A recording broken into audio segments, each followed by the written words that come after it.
it feels like such an honor for me to make vessels knowing that they're intended to hold the remains of someone who has loved and existed upon the earth. That just feels so rich to me.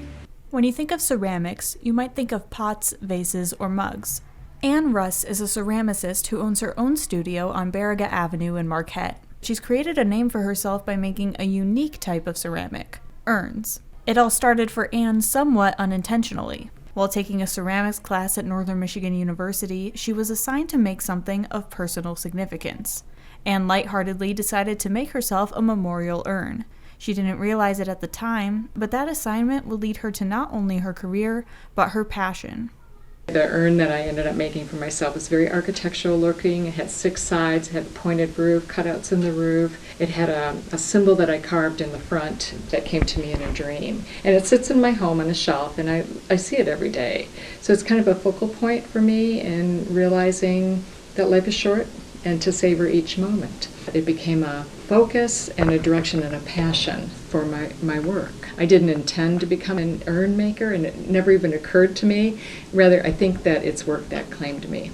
Since then, Anne has been using that passion and her skills to create personalized urns, reliquaries, and spirit bowls in memoriam of those who have passed away. Anne sees the work that she does as a special honor, and her dedication to this craft can be seen clearly in the personal touches she adds to each piece that she makes. I feel that it's really sacred work to make vessels that are intended to hold the remains of someone who has loved and existed upon the earth. And I love the idea of offering people in our community options to have something that is handmade with intention versus mass-produced and non-descriptive and without human touch. Certain urns include added compartments or pieces that can be interacted with. This adds an extra personal element to the urns that can comfort a family member who is grieving.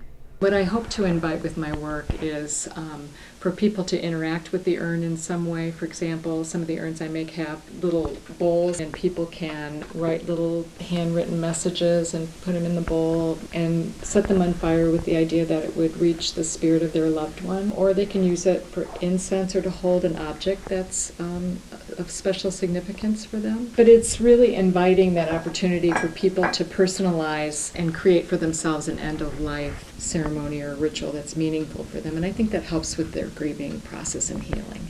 When asked if doing work that is so centered around the end of life ever begins to feel heavy, Anne says she views her work as a reminder to enjoy each moment life gives her. It's such a joy for me to be doing this work because I'm reminded about just savoring every day. And because this work is so connected for me in terms of my passion and my love of people, it's just a source of joy.